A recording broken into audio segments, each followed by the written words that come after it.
It gives me great pleasure to introduce to you my co-board member, Ms. Alicia. Come on up there. Yeah.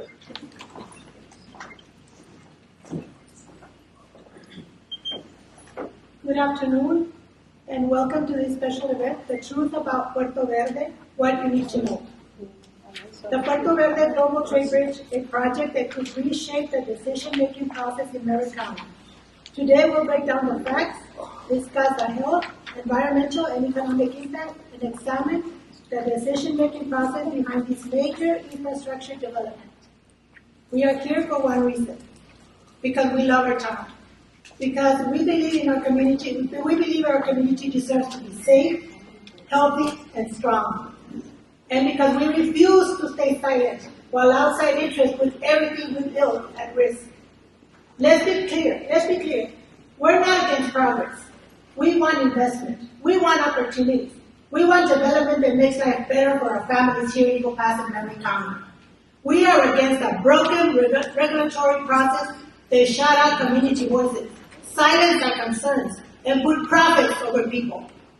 We are against individuals who claim to represent us, but instead serve their own interests while ignoring the real needs of our community. The Puerto Verde projects are not progress. They are a direct threat to our health, safety, and properties. And lastly, this year our state representative introduced House Bill 74, a new Puerto Verde Port Authority district, providing authority to issue bonds and providing authority to impose assessment, fees, and taxes, and granted limited power of eminent domain. This proposed taxing district will drain funding from our schools, healthcare, and emergency services. HB 74 survived the Texas legislature and was passed at the House of Representatives, where our own representative, Eddie Morales, made misleading claims during his April 9, 2025 testimony before the Trade, Workforce, and Economic Development. But he did not make it through the Senate Committee on Transportation. According to credible sources, he will try to reintroduce it again during the next Texas legislative session. We will be ready to fight once more.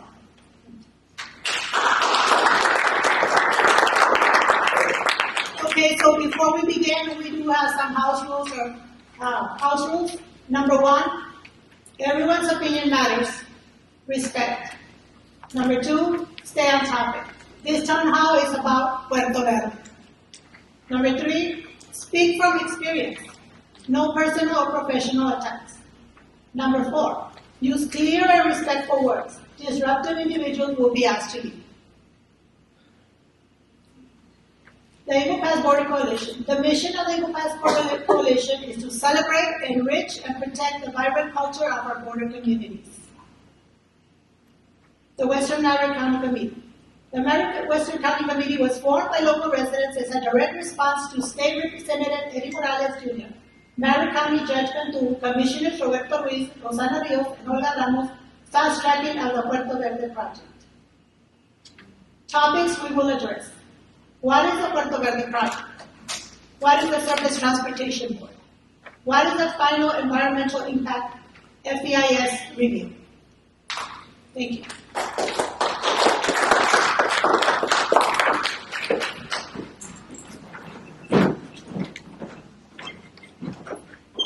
So thank you everybody for giving us the opportunity to talk to you about the truth about Puerto Verde. It's been a long fight.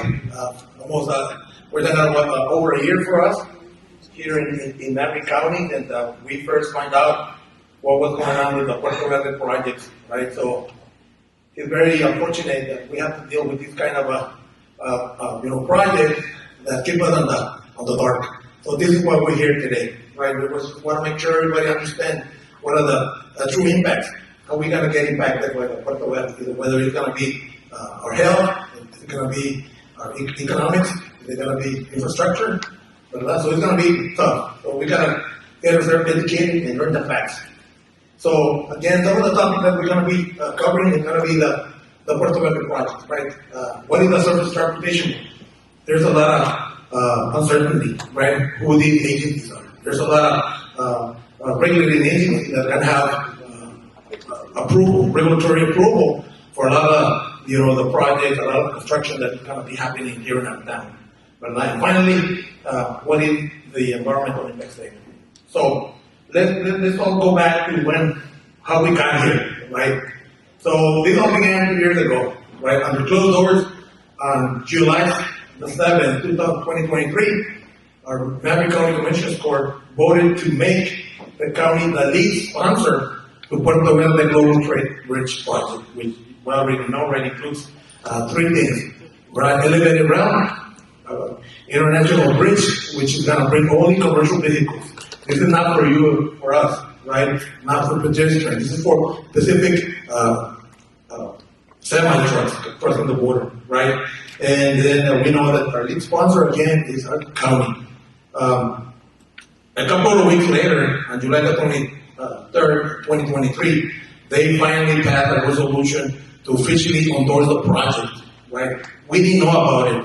So what does this mean? Right? It means that Maverick County promised to support Puerto Verde's rail and bridge plans, right? Help them apply for the presidential permit, which we will discuss later on, and even call on the community to support.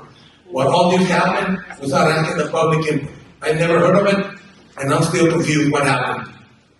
On December the 14th, 2023, the 3 commissioners that include the County Judge Cantu, Commissioner Rosana Rios, Olga Ramos, and Roberto Ruiz, voted in favor, right? And the same day that they voted in favor, Puerto Verde filed a paperwork with the federal government to build a 1.3-mile new rail, connecting the border, across the border and to the Union Pacific Rail. That was the first step of a much larger project, linking Eagle Pass and Piedras Negras, as a major trade corridor. Then, just a week later, how fast these things are, getting approved. So this week later, on December the 22nd, 2023, Congress passed a lot of fast tracks approval for projects like in Maverick County. Now the federal government has only 120 days to decide on a permit, and if the president doesn't act, the permit is automatically approved, even before full environmental studies are complete. So, bottom line, Maverick County is the official sponsor, but a lot of us do not know. This presidential permit is our responsibility.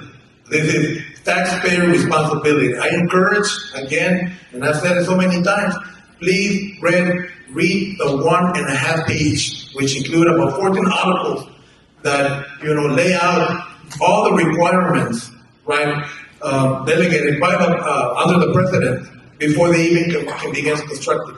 And also, the president has authority to revoke it if they don't comply. So this is our project. This is not Puerto Verde anymore. This is not the county anymore, right? Read it. The permit goes specific to Maverick County. So please, I encourage everybody to go ahead and read it. So there's a lot of concerns that are being raised about the lack of public hearing before key votes. We never discussed about the environmental impacts, right? Spoken began on March 2024 with public meetings held in April. And again, not everybody was notified. Well, we do know that there were only, as we wrote to the Surface Transportation Board, we do know that only 680 notifications went out there. I believe that's not enough, right? We know that there's around 25,000 households in Eagle Pass, and they only sent 680, which we believe that was unfair. So again, we're not against the progress, right? Those regulatory processes, the silence of residents, they make decisions without us, right? Taxpayers. I'm talking to you as an affected community member, but also as a taxpayer, right? Because more than likely, I'm gonna get hurt, right? More than likely, maybe my property is gonna lose value. I'm gonna maybe get sick, right? I'm gonna suffer the consequences of flooding. Because that is a flooding zone where they intend to, construct that project. So our future is actually on the line, right? So we deserve transparency, accountability, and we want a voice at the table, which we have been shut down. So we're hoping that through community we can, get that spot there on the table. So what is next? Let's look at the decision-making timelines. right, from the Surface Transportation Board.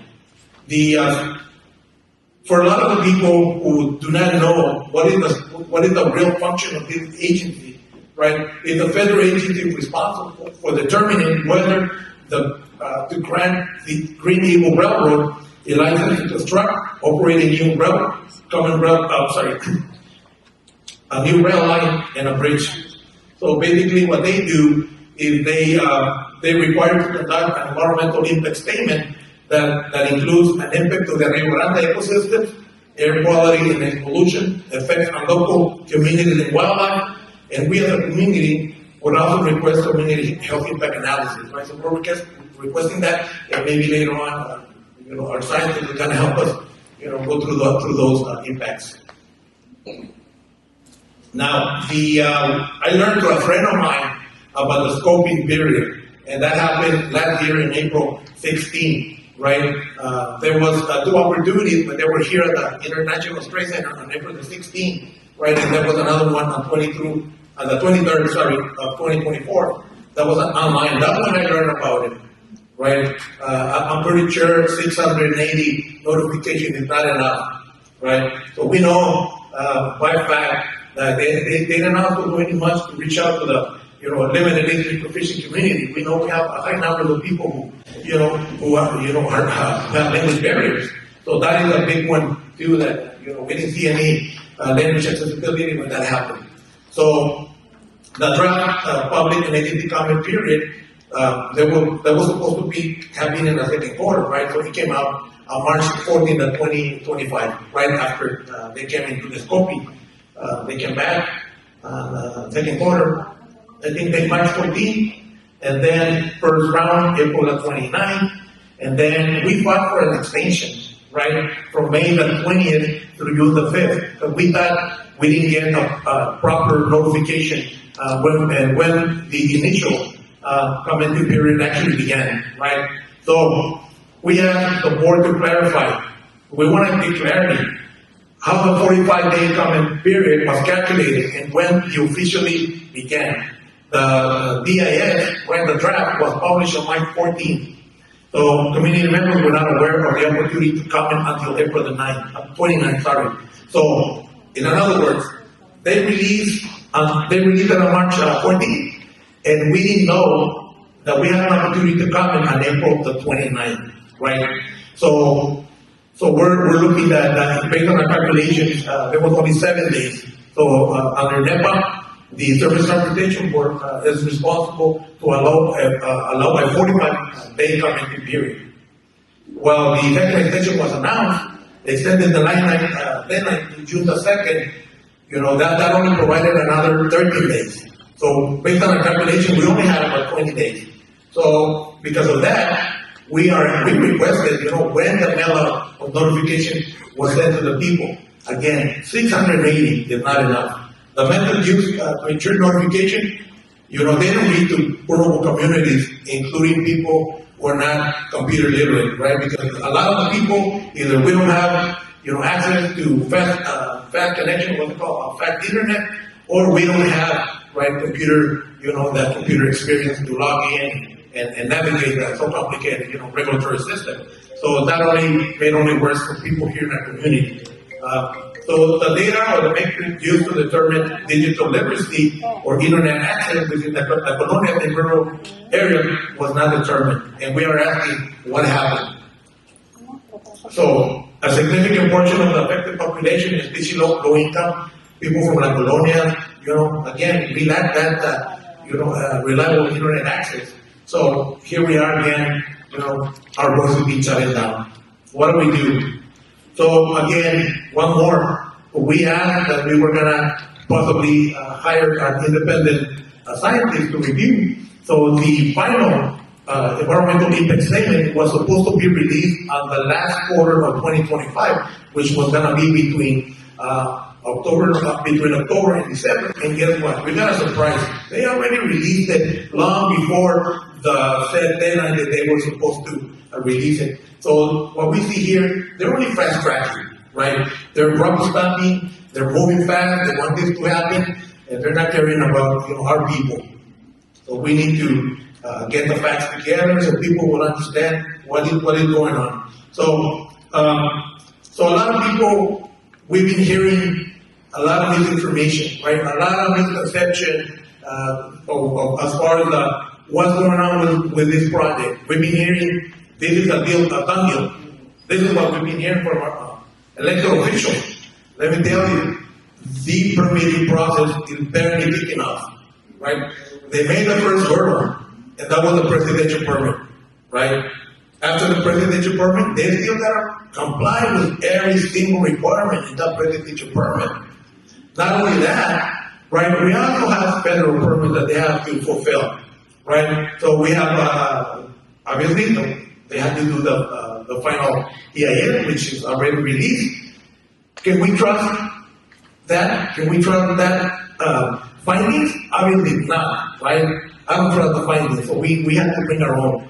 So there are other permits that have to go under the U.S. Army Corps of Engineers, and hopefully we're going to hear more from that from our scientists. And lastly, there's under the federal permit, we have the International Body of Water Commission, which we hope to meet very soon. And there's another one that they have to look into how they're going to finance, right? How they're going to put the money to run the Customs and Water Protection. They're going to require federal funding. They're going to require taxpayers' money. That is not anymore a private construction. That is not anymore a private investment. Now this is turning into a community, a taxpayer, right? Taxpayer is the project. So we're going to have to, sooner or later, we're going to have to pitch in and help. And I don't agree with that, right? I don't think that is fair and just for us. Okay, so think it like this. So if the final judge, the Army Corps protect the river, the Coast Guard checks the bridges, the IBWC enforces a treaty with Mexico, and CP, the Customs Border Protection, control the border checkpoints. Each has power, but none of them are focused on our community.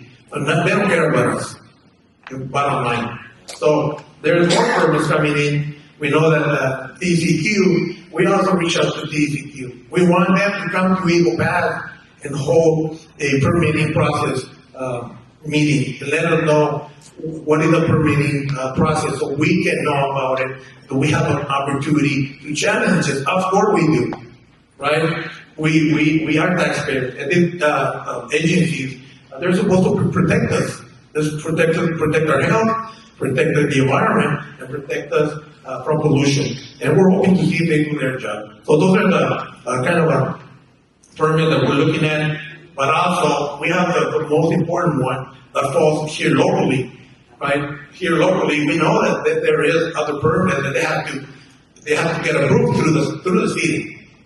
Not only that, we already visited with our local new mayor, because we know that our previous mayor, previous administration, they were openly opposing it. We just visited, and we haven't gotten a response. We gotta find out what's going on. We need them to take a stand, right? We cannot live in the dark forever, right? We already discussed there will be a lot of the revenue losses. We already know that the people from Eagle Pass were also getting impacted. So there's this permit that can be either approved or denied. And our future holds in the power of the new administration. So if we invited the new administration to come and learn the facts, right? So we're hoping to make a message to them to see if they're willing. What we recommended is that they needed to hire an independent economist to quantify the economic losses, because that new train and that new bridge is gonna be only their competition, nothing else, right? So City of Eagle Pass will lose money. How they're gonna make up for that money? Well, they're gonna come back to you and property taxes, of course, right? So I think this is why it's so important that everybody gets to get informed, to making sure you understand how you're going to get impacted. Some of us will get impacted maybe through flooding, other people who suffer from respiratory diseases, or suffer from there will be pollution. Some other people are going to feel it in the pocket. So there will be impacts, no matter which way we see it. So So we're just hoping that the city will help us and at least deny it. They have the power, right? So rezoning the site for land can even be used for rail. So we know that this is proposed in a flooding plain. So if they do approve it, then we would have to redraw the flooding map. They would have to report to FEMA. So it's gonna be a process, and we're hoping that our elected officials are putting attention because safe, life is gonna be at risk, right? Especially I live right next to that creek, only about 1,000 feet, and I've seen that creek flood at least 2-3 times in this year from June till today. So people, believe it or not, if we don't stop it and they build these walls, right, more than 90 your house, your building is gonna get flooded. Así de que hay que ponernos atención y pues, mirar la manera de cómo podemos ayudarnos unos con otros. Este es un problema en la comunidad, no es un problema nomás mío o de algunos que vivimos, este es un problema de toda la comunidad. Tenemos que entender cuáles son todos estos impactos negativos que vamos a tener. Esperamos que hoy en día vamos a hacer este evento, empezamos a hacer eventos bilingües en español más adelante. Entonces, yo aquí termino y ahorita le voy a pedir a mi compañera Belén Fuentes que nos continúe ayudando con el resto de la presentación. Así es que I'm going to pass it on to one of the board members, Mr. Fuentes. Yes, sir. Sí, ma'am, I'm sorry. I didn't have one. I've got a few questions. What is this 1.5 pages that you're wanting us to read? That's the residential permit. Where can we find it? That you can find that in even in the Surface Transportation Board have their own website, right? And it's specific to this project. And let me give you some information. Or if I may, at the end, can I get back to you and I can provide you with information? Is that okay? Yeah, I've got another question too. Yeah, well, we're gonna have some time to go over those, but I can get back to you and give you all the information you need so you can log into that webpage. They have this one page, webpage online deal where you can go in there and you can, have access to all this information. So I'm gonna pass it on and thank you so much for being here.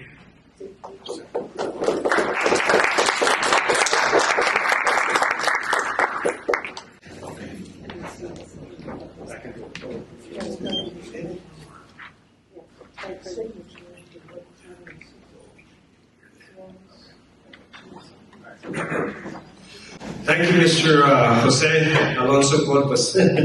I am very honored to be a colleague of Jose. He's an amazing organizer, and he lives in the impacted area, and he's aggressive, like we all should be, because it's our homes, it's our children, it's our culture, it's our story, and we did invite the city and the county to come and say their part, and I'm hoping that we will get an opportunity to maybe if we get to the Q&A session, if they're here and they can help us, that would be great.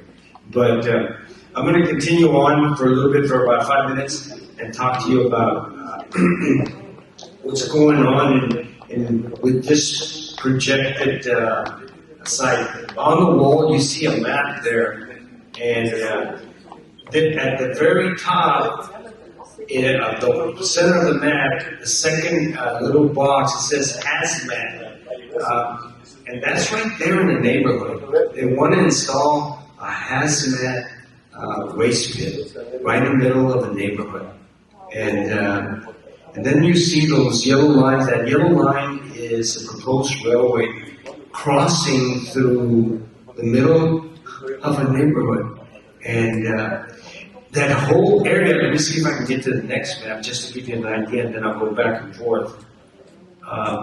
That whole area in green on the second map was a FEMA designated flood zone, which means that you should not build anything on anything that's a FEMA flood zone.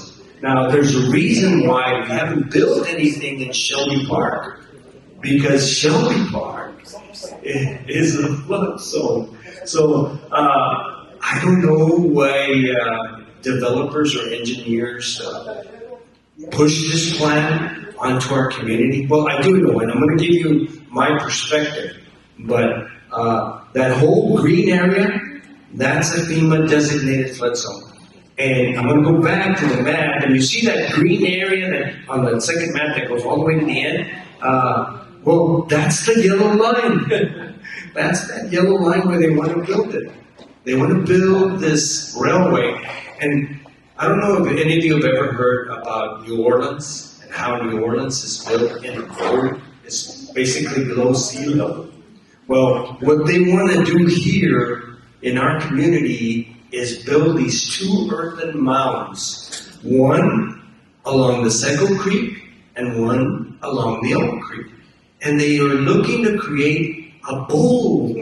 These mounds are going to be like 100 feet wide, 30 feet high, and then on top of that, there's going to be sound barriers. So you're looking at a 50 to 60 foot structure.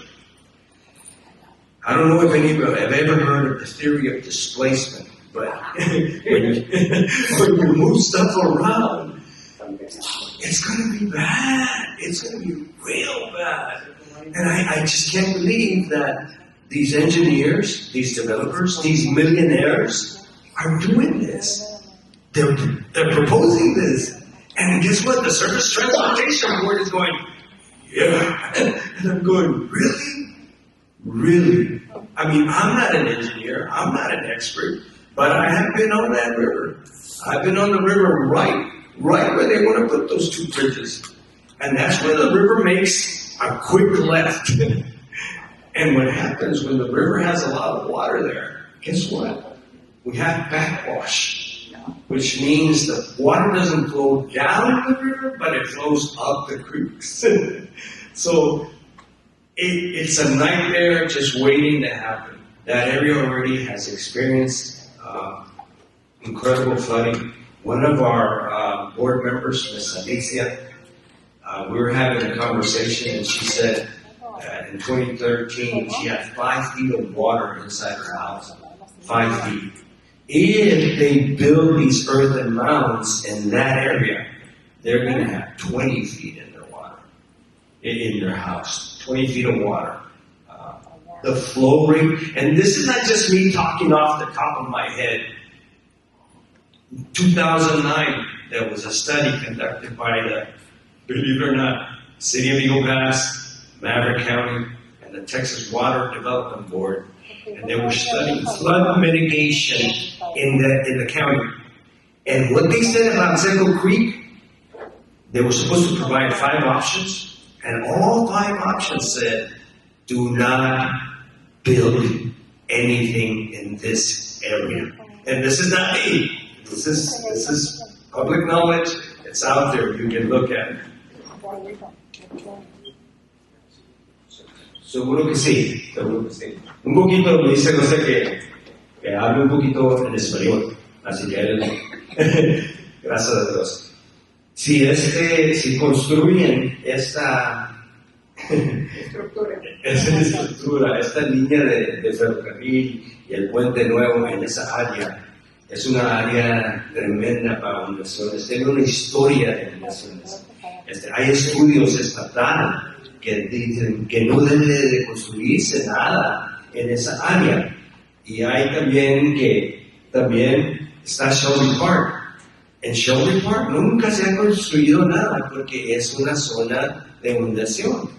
Esa área, como les digo otra vez, déjame enseñarles, todo eso verde, eso allí es la parte verde grande, ahí es donde quieren construir estructura, infraestructura, quieren construir todo ahí en esa área y de ahí seguir el riel hasta arriba hasta donde corre, toda esa área que se hunde. Así que, y quieren mover, si hacen esto, en este lugar quieren mover multimillones de toneladas de tierra y hacer una estructura de 30 pies de alto y de 100 pies ancho. Y de ahí quieren poner el riel arriba de eso. Señora. Una cosa que veo ahí en el mapa, Ajá. que están concentrando todas las inundaciones por el Seco Creek. ¿Verdad? Lo que no veo ahí es que el Seco Creek tiene otro arroyo por la calle Rodríguez. Sí.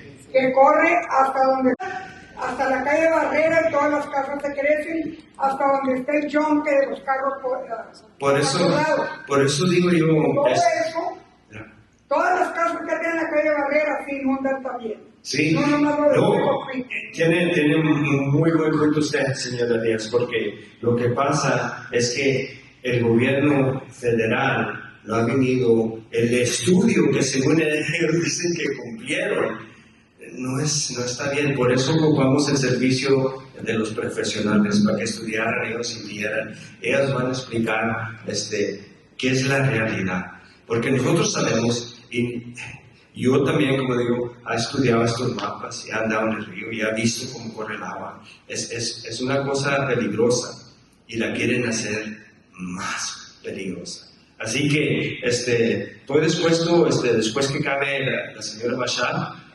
a platicar con ustedes o escucharlos, pero es por donde vamos, a ver cuál sigue de ahí. Okay.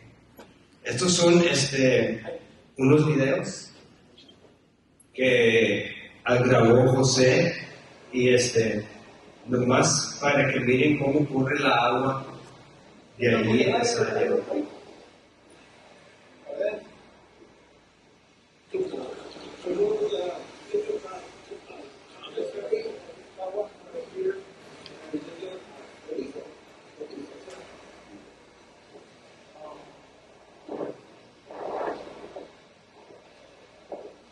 Este es el Sept Creek, cerca del camino 277 al norte.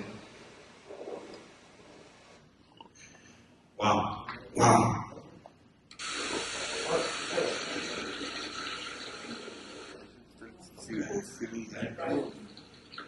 And I just want to show everybody what they plan to construct the well. Como ven ustedes, todavía no se pueden arreglar los problemas de inundaciones y quieren hacer más, quieren construir más. Así, son inversionistas que traen mucho dinero y lo quieren abusar de una área de nuestra comunidad y no deben de hacer eso. Para cerrar, les voy a contar una historia de volada. De ahí voy a seguirme. Estos son los fotos de donde ha fallado el ferrocarril y los desastres y cómo se ve en la área, lo que puede pasar allí si construyen esa línea de riel y la línea comercial, puente comercial. Ok, yo voy a cerrar mi parte yo con una historia. Este es un mensaje de Erto para el señor Rubén Carabé. Yo pensé que a lo mejor estuviera aquí. Conozco una familia. El señor se llamaba Charles Coleman Wynn. Era un residente de nuestra área. Yo fui a la escuela con sus hijos en los 70s. Y este señor es inversionista también, pero como él trabaja, él dona terreno a la comunidad y la comunidad hace los esfuerzos para ayudar. Como él donó algo a la comunidad, hicimos la escuela Sisiwi, se hizo el parque de recreación Hatsiwi, se hizo la Universidad de Sorbas y Rio Grande. Así que un mensaje para Rubén Garabé es: no puedes venir aquí con tu dinero y dar donaciones a los políticos. El dinero se debe de invertir en la comunidad. Dale el dinero, las donaciones a la comunidad. No se lo dejes a los políticos. Porque ¿quién es la persona que pone a los políticos ahí? La comunidad. La comunidad debe de dirigirse a no nos da dolor pagar por algo que vamos a tener un beneficio para nuestra comunidad, como una escuela, una universidad. Pero Rubén Garabé, les puedo decir, no nos ha dado nada a la comunidad, nomás a ciertos oficiales. Pero me da tristeza. Pero vamos a ahora adelante pasar la introducción de la científica Michelle AYC. We're ready for your presentation, and we thank you for traveling from Houston, and the floor is yours. Okay? Thank you. Gracias a ustedes.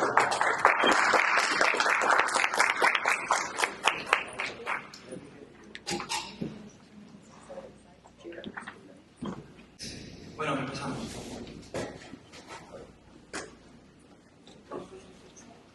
So the agenda for our talk today, we're just going to be talking about a little bit more about the project, but before we get started, we wanted to thank the organizers that have invited us to be here today. Thank you to Eagle Pass Border Coalition, Jose and Jesse and Ms. Alicia for hosting us. And we're really grateful to all of you all for being here this afternoon with us and sharing space and sharing your concerns about the project and learning a little bit of what we found as we've been investigating on our end. So with that, Rishabh, do you want to translate? Sí, solo que otra vez, gracias por invitarnos. Estamos muy agradecidos por estar aquí y vamos a discutir cómo que somos un equipo de estudiando la ciencia y el medio ambiente. Vamos a discutir algunos de los impactos de ese proyecto y el proyecto es así. Pues sí. So who we are, my name is Masha Lewes. I'm an environmental scientist. I grew up in Lahore, Pakistan, and I've been in Houston, Texas, and now Austin, Texas for since 2008. And I've been working with communities for over 10 years, understanding environmental impact and their exposure, and I'm really grateful to have Rishabh Jagatia join me as a project analyst who's been working on this project with me since the summer. And we've been part of Third Pole Environmental Solutions. We started this company earlier this year to continue doing environmental work alongside communities. And I guess a little bit more about my background. I've worked with environmental justice communities in the greater Houston area alongside Rishabh, and we've been looking at lots of different industry exposures and specialized with looking at exposure risks, Clean Water Act and federal laws like the Clean Air Act and NEPA regulations and other federal processes. And we work alongside government agencies and community groups like yourselves and nonprofit organizations, and that's kind of like their expertise, and mostly also recently been working with community-based research, so that's another area of participatory research practices that work alongside communities to build research practices and research solutions for communities. Como ya dijo ella, somos Richard y Marshall, y bueno, yo soy de Houston, Texas. Queremos decir que sí, claro que hacemos ciencia y somos investigadores, pero estamos aquí porque nosotros creemos que toda la ciencia va a la mano con la comunidad. No estamos aquí para hacer como un proyecto para una compañía, no, estamos aquí porque creemos que las comunidades deben estar en el centro de cada conversación y por eso trabajamos mucho con política medioambiental, pero también la comunidad. Pues sí, algunos proyectos que hemos hecho con non-profits, con otras organizaciones en Texas y sí, estamos emocionados porque hemos trabajado un poco en este proyecto.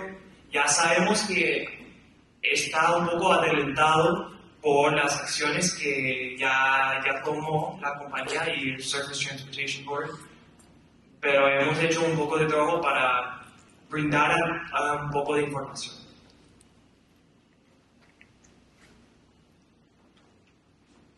I guess on this slide, we just want to talk about how independent analysis is different than analyses and environmental work that is done alongside industry. So a lot of the projects, any project that is coming through and is of large scale has an environmental impact. And in order for any company to move forward with their project, they need to do environmental studies. And oftentimes they hire consultants and work within their own, sometimes if they're a big company, they have their own environmental teams that do the environmental impact studies. So those are the things that you're looking at most of the time when a public comment is in front of you, a period of time that you can look at the impact statements and reports. And I guess what we're doing right now is we're here specifically because Jose reached out to us a few months ago and we're really grateful that we connected. And the work that we're doing is independent. We're not funded by anyone. We're here to support community members and Eagle Pass Border Coalition to study the real impacts that would be happening if this project was to happen. What would be the impact to you and the residents around? So the benefit of having independent analysis is that you can have both. You have your industry reports that are in front of you, government entities that are looking at the project, and our focus is more of like looking at the concerns that community members hold and have brought to our attention, and really putting communities' health and environmental impacts at the forefront of our investigation as we look at the project. So all analyses are important. Our analysis has a community focus. Bueno, piénsense de los documentos que han hecho la compañía en este proyecto. Son importantes y tienen información, pero vienen de una perspectiva de ellos. Pues eso puede decir que claro que tiene algunas cosas verdaderas, pero es una perspectiva con un poco de sesgo. Nosotros somos, sí, independientes y aquí para brindar la otra perspectiva. Pues sí, claro que tenemos la perspectiva en el Environmental Impact Statement, lo que hizo la compañía, pero nosotros estamos aquí para comunicar el riesgo y para tener la perspectiva de la comunidad.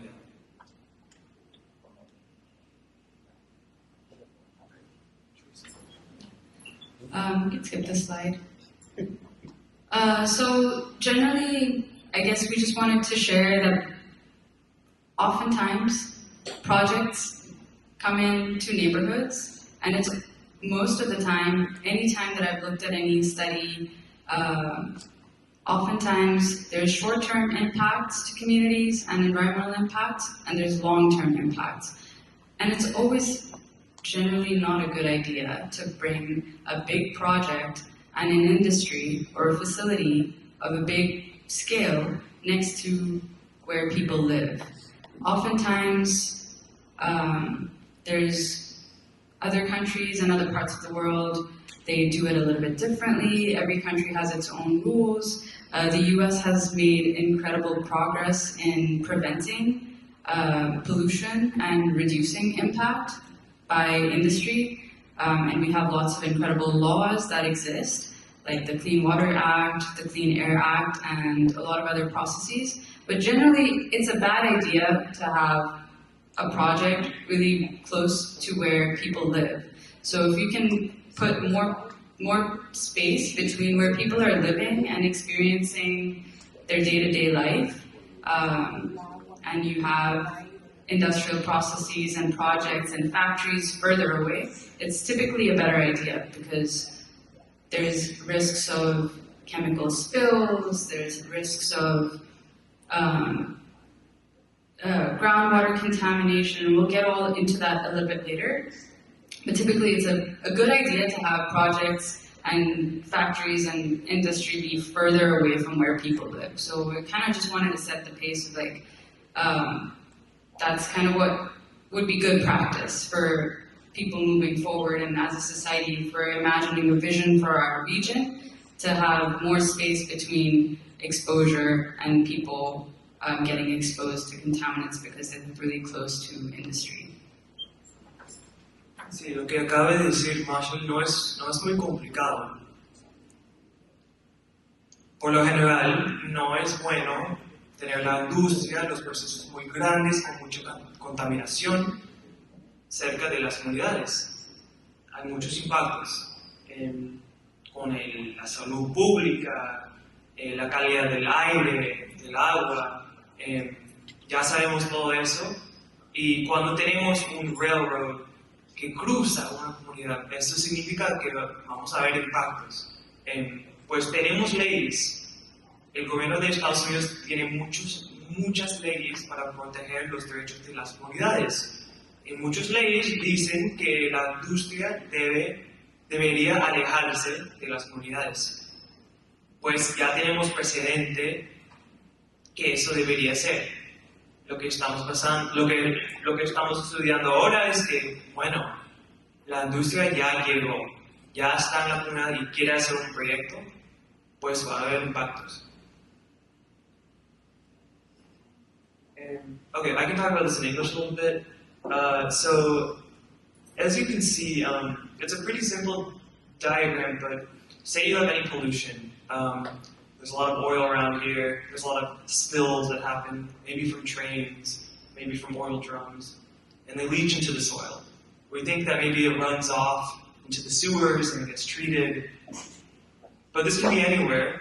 A lot of the bad stuff, the pollutants, they leach, and once we don't see them, they travel. Oftentimes it's through groundwater. Oftentimes it can be through the air and how the wind takes it. All that is to say that if there's a railroad nearby, if there's any project nearby, the pollution that's coming out of that project, it doesn't just disappear.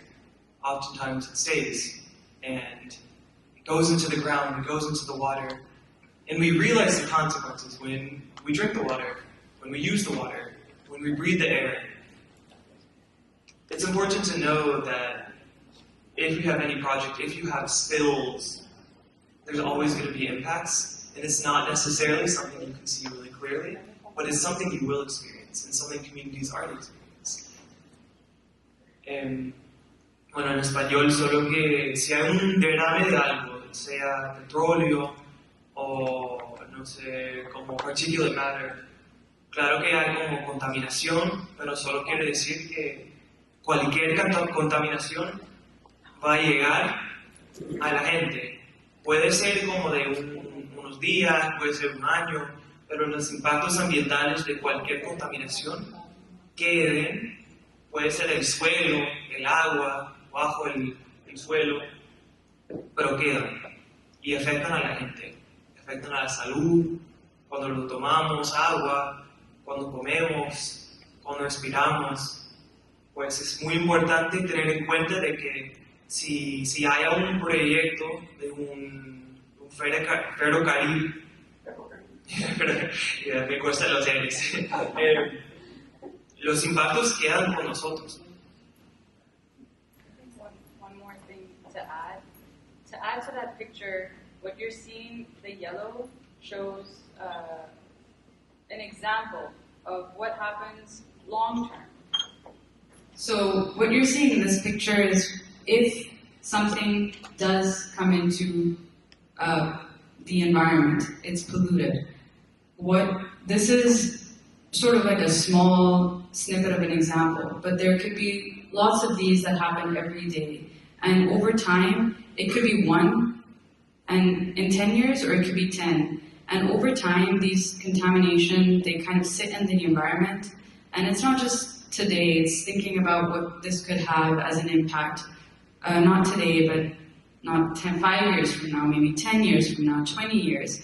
And a lot of time, the cleanup for these isn't easy. So, and we have to pay the bill for that. So federal agencies have to come in, and then they have to investigate, and then they have to clean up. And at that time, you've already experienced all the exposure. And it's often too late for the people that are living there. And the most important piece about this is that if something gets contaminated and it goes into the soil, it can travel in the groundwater. That's gold. That's our drinking water. That's a big treasure that we have as a resource for ourselves, for our future generations. Once it's contaminated, it's not easy to clean up. And it can also travel back up.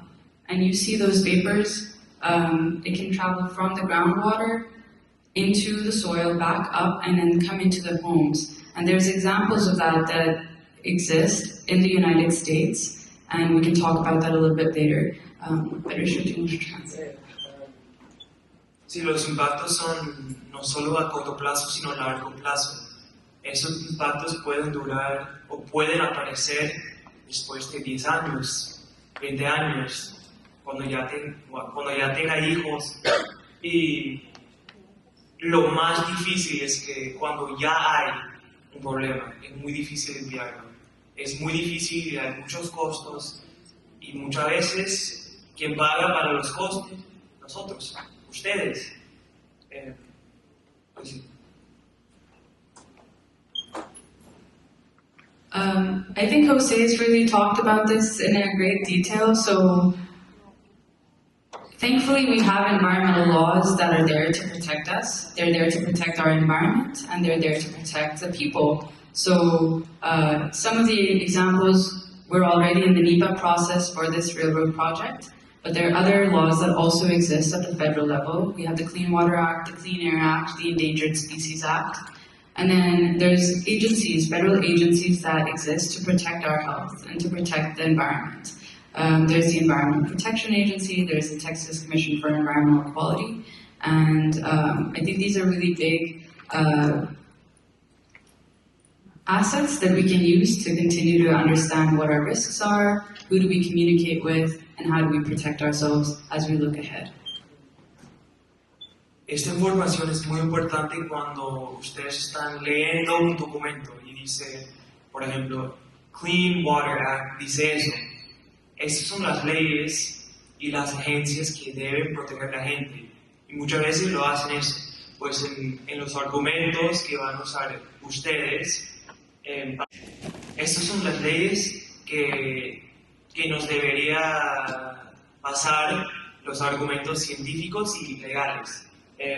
Solo para decir que este lenguaje, estas cosas, son la base de protección. Y en nuestro análisis vamos a hablar de cómo este proyecto a veces no cumple con las leyes y las agencias que nos protegen.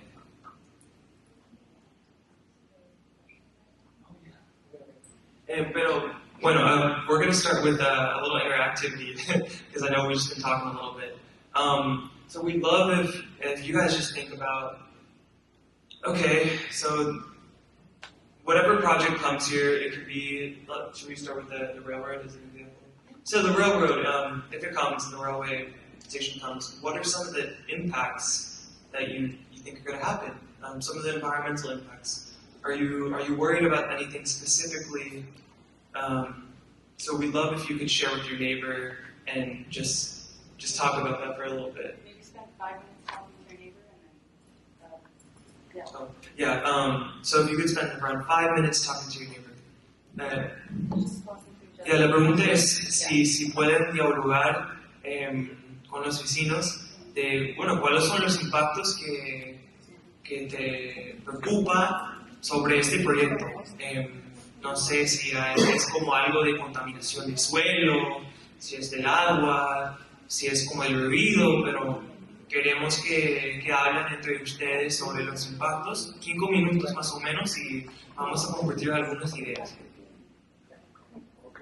Entonces, podemos compartir ahí con los vecinos de un lado, ahorita para, pues... Ok, vamos a hacer una actividad, es lo que vamos a hacer ahorita, y compartir con tu compañero de un lado, de mirar cómo nos va a poder afectar este riesgo, ¿verdad? El environmental, ¿cómo creen ustedes que este proyecto nos va a afectar en nuestra comunidad, en nuestra colonia, en mi casa, ya sea mi salud, ya sea el medio ambiente? Así que nos tomamos 5 minutos y platiquemos con nuestro vecino, que tiene a un lado, sentado a un lado de usted. Y ahorita regresamos y vamos a darle la oportunidad a dos personas que pasen y nos digan, ¿verdad?, de qué platicaron y qué cosas encontraron o qué quieran. Así que vamos a platicar con los vecinos que tenemos en un lado. Gracias. I want to share, this is our first time coming to Eagle Pass. I personally came to Laredo last year, so this is the first time we're coming to Eagle Pass as scientists, and one of the big pieces of doing community-based science is really hearing from community members what their concerns are and building practices and research methods that center community voices. So hearing your concerns is of utmost importance to us because we've looked at the document and we can see the gaps, and we'll talk about that in a second, but it's more important for us to also hear what some of the concerns are that you are experiencing, some of the things that you've seen, some of the things that maybe we don't see in paper. So just wanted to say that before we open it up. Sí, bueno, como científicos hemos leído mucho los documentos, sabemos los impactos en papel, pero no vivimos acá, no somos de acá, y es muy importante reconocer que ustedes son los expertos. Ustedes viven acá y saben y conocen todos los impactos que va a haber. Pues queremos escuchar eso porque creemos que eso es muy importante en el proceso de community research, que sí tenemos la ciencia, pero que tenemos la comunidad y los impactos que ya saben. Maybe two people, if they want to share. Dos personas que quisieran compartir. Okay.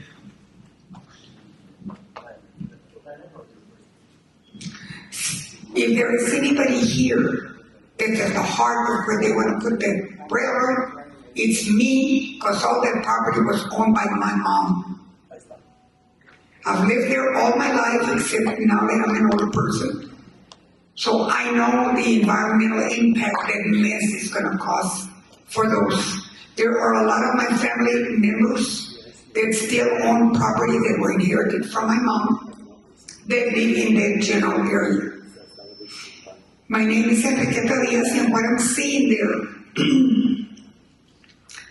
is an environmental negative impact. The noise that it's going to create, the trash that's going to be collected from deposits from the railroad, the smoke contaminating the air from the train. The school is right next door to where they're planning to build that. It cost the community a lot of political fights with me leading the pack to get that school built. We finally got it accomplished. And now this is what they want to do. There's over 600 children, maybe even 700 because they've added other portable buildings. They have been added to that school. So I'm going to just guess that there's probably about 700 students at this time. So that's going to affect the school, the students, the learning measure, the noise. The other thing is accidents. We had a railroad spill, and it wasn't even a railroad car flipping over. This is at the International Bridge. There was a railroad car coming from Mexico. They had taken chemicals, poisonous chemicals to Mexico, but they did not clean it based on what federal law requires. So they sealed it and sent it back to the United States. There were over 70 people. I was one of the victims that was in the hospital for over 4 months, dying, intubated, because I couldn't breathe, just breathing. And this is not 5 feet from where the gas exploded, where the railroad car gasket exploded. Because it had the chemicals, they didn't clean it. They just sealed it, and it exploded, and it contaminated approximately 75 people that sued the Railroad Commission. It was Southern Pacific Railroad, and it was the Dow Chemical who owned the chemical, and then Barker & Barker, I think, was the environmental company that was supposed to be in existence in every city where it crosses, where the railroad crosses, where there's people living. 2 people died. They didn't make it. I was one of the lucky ones. We do not live in a community that's metropolitan. We don't even have specialists in our community. You go to the doctor, they give you a medication for pain, and that's it. They fly you to San Antonio. So we do not have hospital. We have one hospital.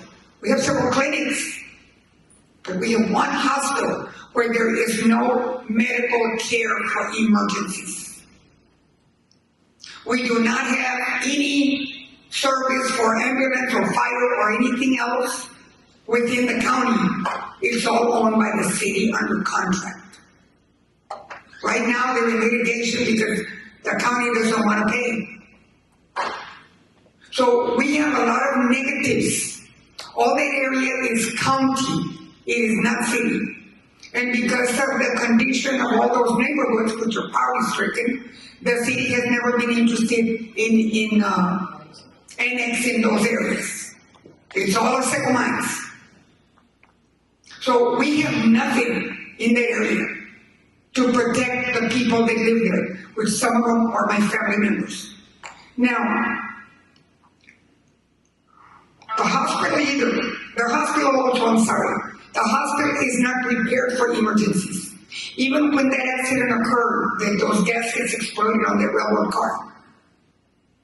They didn't have enough beds in the emergency room for 70 people that were choking to death. We didn't even have helicopters at that time.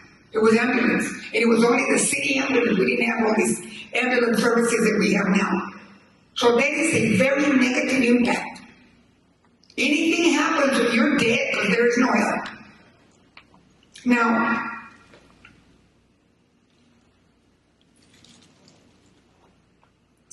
railroad cars are marked with so much filth of graffiti that in itself is going to have a lot of impact on our youth. They think it's funny. A lot of those railroad cars, they carry illegal people. We don't even know if they're terrorists or drug addicts or bringing in illegal people or whatever. Where are they going to be dropped off if we live on the border? Who's going to be there watching? They're going to drop them right in the neighborhood where people live, most of them elderly. They are all on Social Security. They can barely walk. I'm 83 years old myself. I can still kick butt. But a lot of those people that live there that I know, they can barely walk, or they live by themselves.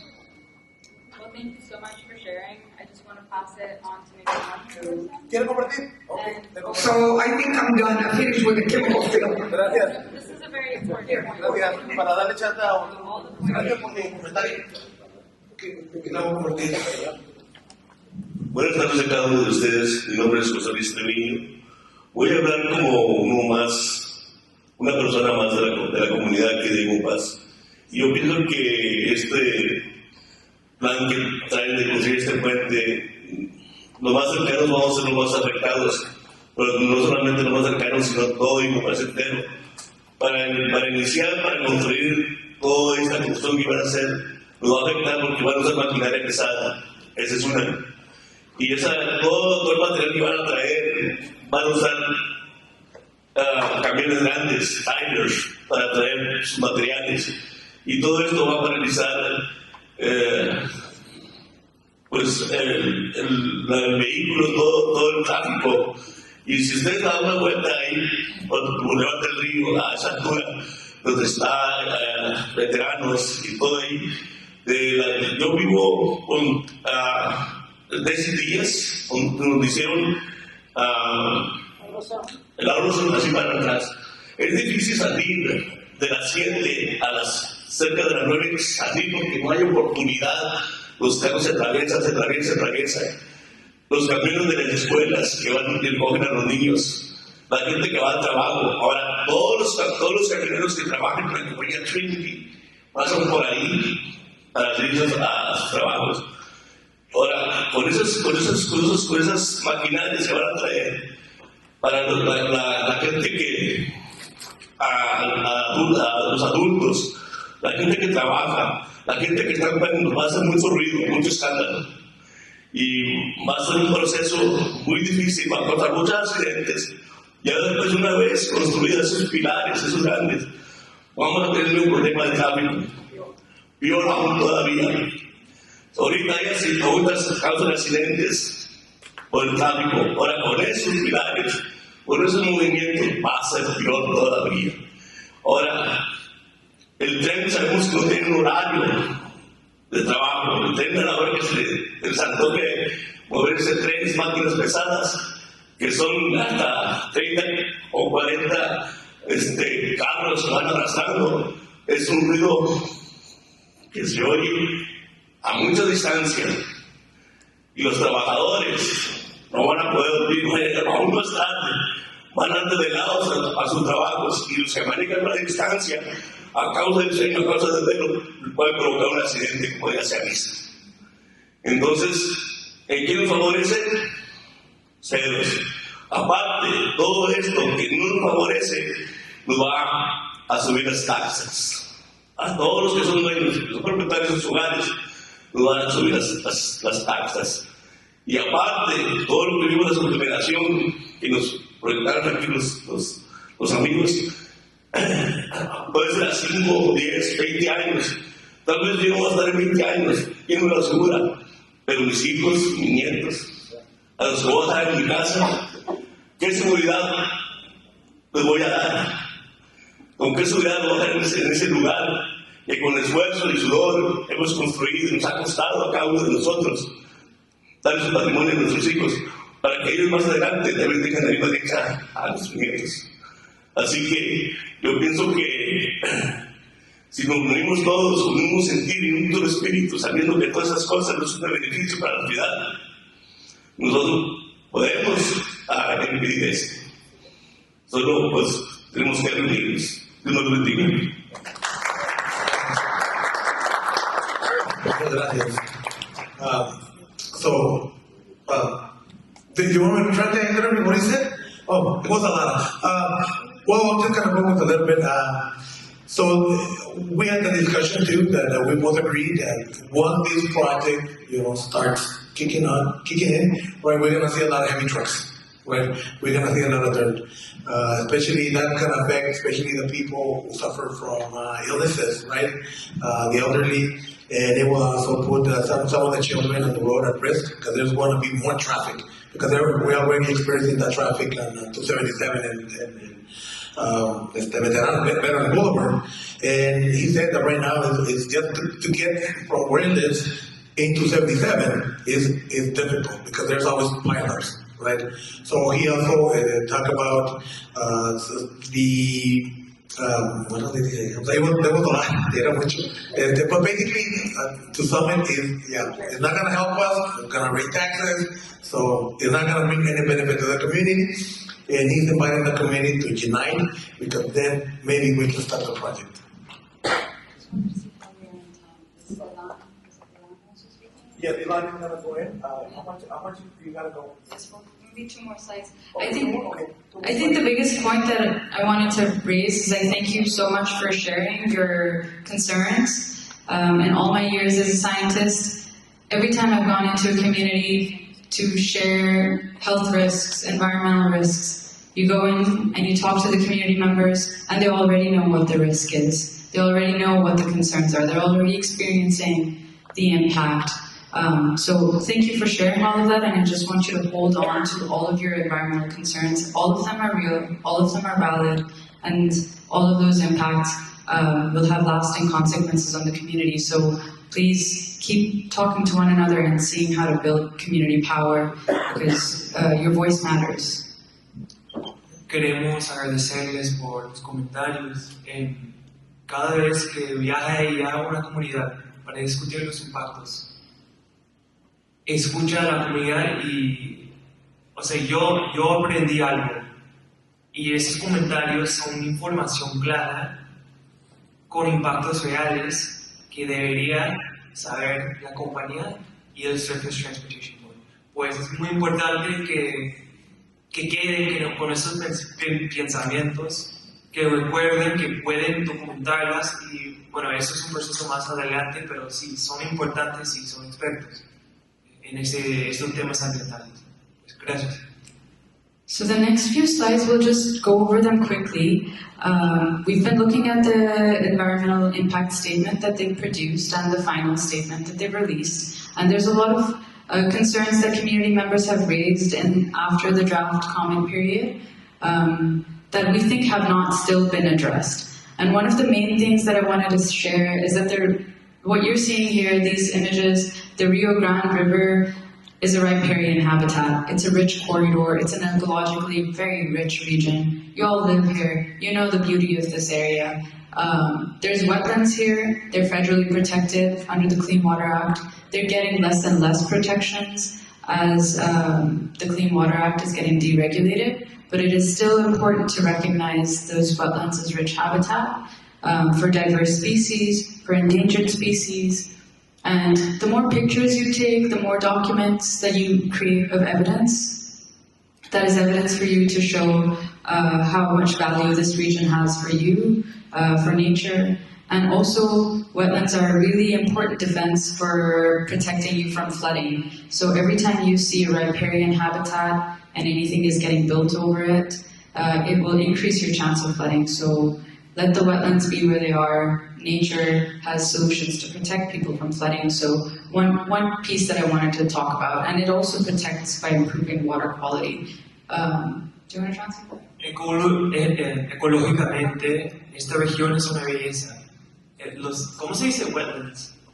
Wetlands en español. Pantanos. Pantanos, bueno, los pantanos son muy importantes y lo tenemos acá. Eso es el río, como ya saben.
Your air quality is very important.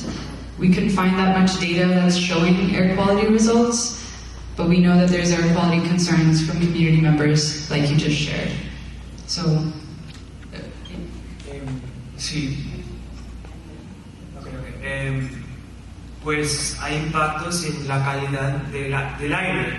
El Environmental Impact Statement, el documento, sí reconoce que hay impactos ambientales, pero no hace un estudio de los impactos específicamente para este área y los áreas más afectadas. Pero sabemos que cuando hay ferrocarriles, cuando hay como la contaminación del diésel y el humo, hay impactos. Hay una cosa que se llama particulate matter, que son muy pequeños, pero queda en los pulmones, que hay impactos en la salud. Pues nosotros queremos que hagamos como más análisis de los impactos locales en ustedes, y es importante que ustedes documenten. Bueno, cuando hay un evento, cuando el aire es muy mal, documentalo. Eso es muy importante para la evidencia, para mostrar que estas áreas ya tienen consecuencias y que un ferrocarril debe o puede impactar más a esa comunidad, a este área. I think at this point we'll pass it back to Jose and Jesse to see if Elan is online as well. And we're here for more questions and we have more information to share. But thank you so much for listening and participating and having us here. Thank you, Michelle. Muchas gracias por venir y por hacer este estudio tan importante, ¿verdad? Para podernos educar. De eso se trata esta presentación. Como les dijimos anteriormente, podemos ir hasta las colonias, nos hablan y vamos para allá. Queremos que tengan esa educación para poder nosotros darnos cuenta qué es lo que pueda pasar. Ahorita a continuación tenemos a un abogado que nos va a hablar un poquito acerca de cuáles son nuestras opciones, ¿verdad? Entonces ahorita lo voy a poner aquí, lo vamos a tener aquí en línea. Nomás también permítanme, también para poderlo cambiar a nuestra computadora.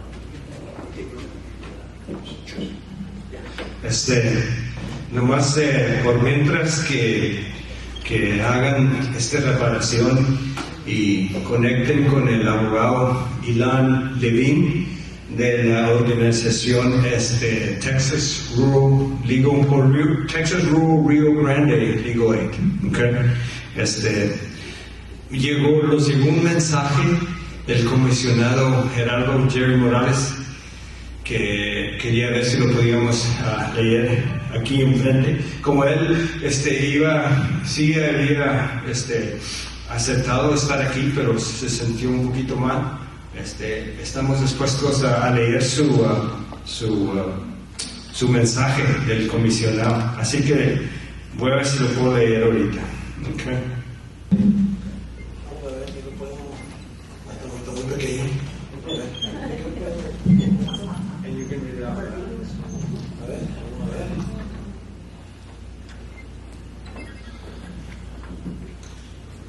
Ok, porque también no miro. Bueno, es un mensaje de nuestro comisionado Jerry Morales. Ok, esto dice, porque no puedo estar con nosotros, se sintió mal. Dice, buenas tardes. Agradezco la oportunidad de hablar hoy sobre el proyecto ferroviario Green Eagle Railroad Puerto Verde. Mi nombre es Gerardo Jerry Morales y tengo el honor de servir como comisionado del condado para el precinto 1. Hoy me presento ante ustedes no solo como un funcionario electo, sino como alguien que creció aquí, que representa a esta comunidad todos los días y que valora la voz de nuestra gente por encima de todo. En diciembre de 2018, un estudio de feasibilidad realizado por el condado de Maverick identificó una ruta alternativa para que este proyecto ferroviario, aproximadamente de 8 a 9 millas, fuera de la ciudad, en la intersección de la carretera 277 y a la altura y la futura, conclusión del Highway 480. Esta ubicación no se eligió al azar. Se seleccionó porque podía apoyar el comercio y a la infraestructura futuros sin desplazar vecindarios ya establecidos ni afectar recursos naturales como el arroyo Sept Creek. La nueva propuesta pasa directamente por vecindarios establecidos, lugares que las familias han llamado hogar por generaciones. No son simplemente casas, representan toda una vida de sacrificio. Eliminarlas sin haber explorado a fondo mejores alternativas sería una pérdida irreversible. Ahora, permítame hablar con claridad sobre la postura del condado el día de hoy. No existe un contrato formal, no existe ni un acuerdo, ni un compromiso firmado, ni beneficio claro para nuestra comunidad. Y sin embargo, los posibles impactos desde el desplazamiento hasta la presión ambiental ya se cierran sobre nuestros residentes. El crecimiento económico es importante y el comercio transfronterizo también lo es, pero no a cualquier costo. Me niego a apoyar cualquier proyecto que sacrifique a las familias. y a nuestras comunidades, especialmente cuando ya existen alternativas más seguras y mejores que ya fueron ignoradas. Esto no se trata solo de política, se trata de personas, se trata de las familias que han construido sus vidas en estas tierras, se trata de los negocios, las escuelas, las generaciones que han trabajado arduamente para que tienen y que ahora enfrentan incertidumbre sin haber tenido voz ni voto en la mesa. Eso es inaceptable. Yo estoy con nuestro presidente, estoy con la transparencia y seguiré exigiendo responsabilidad y resultados que prioricen a la gente del condado de Maverick y no únicamente el papeleo de intereses externos. Gracias por su tiempo y por permitirme hablar. Y mientras tenga el privilegio de servir, haré todo lo que esté en mi alcance para asegurar que se respete, se proteja y que nunca se negocie a puerta cerrada. Gracias. Ese fue el mensaje de nuestro primer. Okay, now we're gonna move on with the attorney. I'm gonna try to take a microphone order, so thank you. All right. Yeah, you can go ahead. Okay, thank you so much. I would be brief. I know that the sound is not so good. My name is Ilan Levine. I'm an attorney with Texas Rio Grande Legal Aid. Some of you might know us. We used to be called Texas Rural Legal Aid, and so we still go by the initials TRLA for Texas Rio Grande Legal Aid. We are lawyers who represent low-income people. Most of what we do is we help people, low-income people, with problems like Social Security and Medicaid and Medicare benefits. We help folks who, aren't getting the right VA benefits.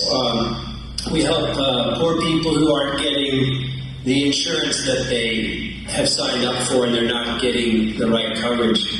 I just wanted to tell you, this is mostly what Rio Grande Legal Aid does, and that's how most people know about the work we do.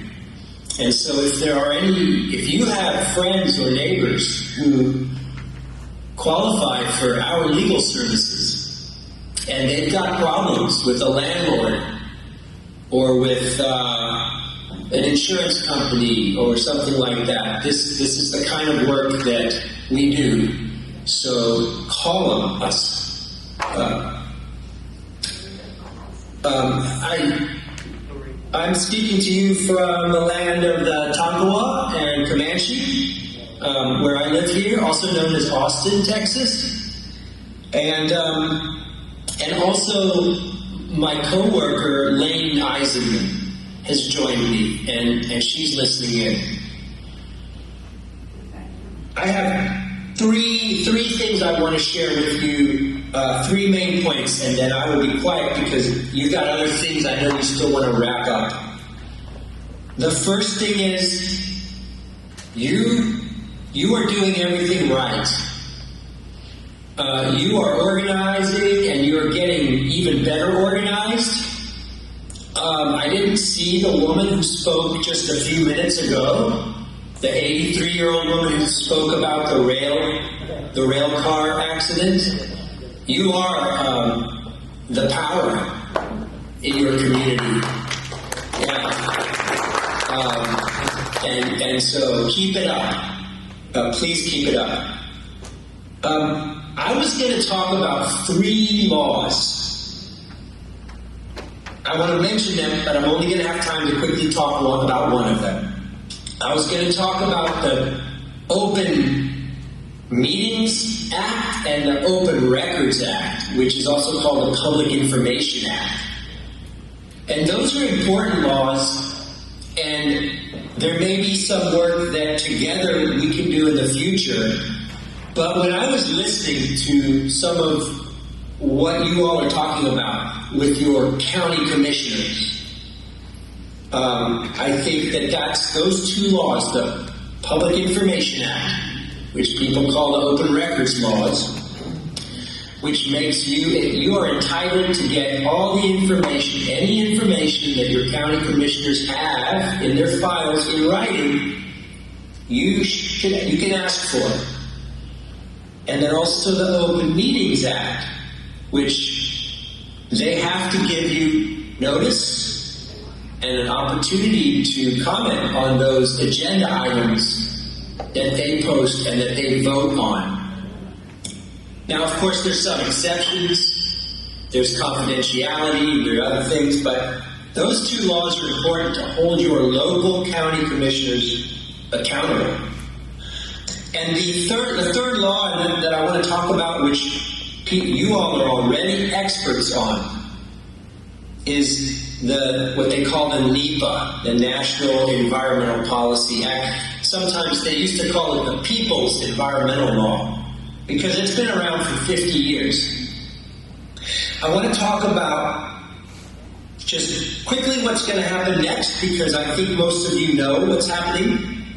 This law, this permit is in play. The federal government, the role of the federal government is to take a hard look at this Puerto Verde project and all of its impacts before they issue this permit, before the U.S. Surface Transportation Board approves it. So, of course, you already have commented, and you did a beautiful job to the people in the room and to others, because you raised so many important questions. The final environmental impact statement, which I understand you've already seen, now that has to be published. It has to be formally published, and then at least 30 days, but it could be longer. The Transportation Board will publish what they call their record of decision. Now, and that's the action where the Surface Transportation Board is going to say, we took a hard look at everything, and here's our final environmental impact statement. That is an important date, because that allows us then to possibly file a lawsuit for violating the NEPA, for not complying with NEPA. So I wanted to let this group know that we do have a client in Seco Mines, and some of you might know our client, and she might know some of you. I don't know if anyone in the room is even a relative of our client, but we are going to work with them, and our attorney, who is part of our group, Javier Riojas in the Eagle Pass office, and we are looking very hard at a NEPA lawsuit. You know, the existing rail that's already there, Union Pacific, it sounds kind of crazy, but they are our number one ally, right, in stopping this from going forward. Because as many of you in the room know, and as Machal knows, the Union Pacific Railroad is opposed to Puerto Verde, and they raise some pretty darn good reasons. So if any of you find out that the Union Pacific Railroad is going to continue fighting, and if they're going to be a part of the NEPA lawsuit, that would be really good. And now let me end by just giving you two examples of where NEPA has worked for the community. Because, lawsuits are not always the best way to resolve problems. And this is Texas, and this is a lot of money trying to come in, and they're trying to steamroll you, and they're trying to build a railroad, but you're already causing them to take a hard look and to think twice. Let me give you, some of you might have heard about Chaco Canyon in New Mexico, a very important historic and cultural site. And in 2019, so just a few years ago, there was a court decision that the federal government failed, and this was on the NEPA law, that the government failed to consider all the oil, the fracking wells, 4,000 of them, that would ruin the historic and cultural importance of Chaco Canyon. And 2 years later, in 2021, the Biden administration, President Biden, set aside a 10-mile buffer around Chaco Canyon, and 10 miles for no oil drilling. That's because groups just like you fought underneath them. Another example, a little closer on the Gulf Coast, Formosa Plastics, a big multinational chemical company. They're here in Texas also, but they have a plastics company in Louisiana on the Mississippi, and there are people there you might have heard about. They live in what they call Cancer Alley.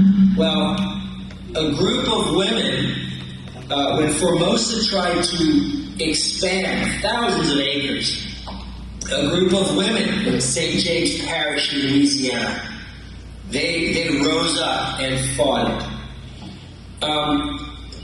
What they got was an environmental impact statement. They got a full environmental impact statement because what was happening was Formosa was steamrolling the project, and they weren't even going to do the environmental impact statement.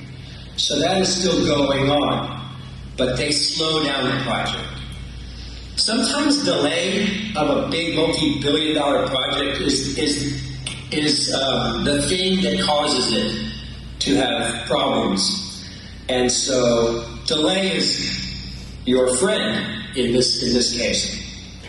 I'm going to stop there because I wanted to share just 2 examples of how NEPA can help the community. It's not a silver bullet, but we can get mitigation.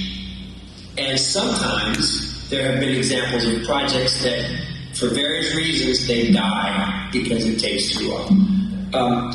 Listen, I'm going to stop there. I know that Mashal had more and very important information to share. So I'm just going to sit back and listen now. Thank you so much for having me. Thank you. Thank you. Share anything else?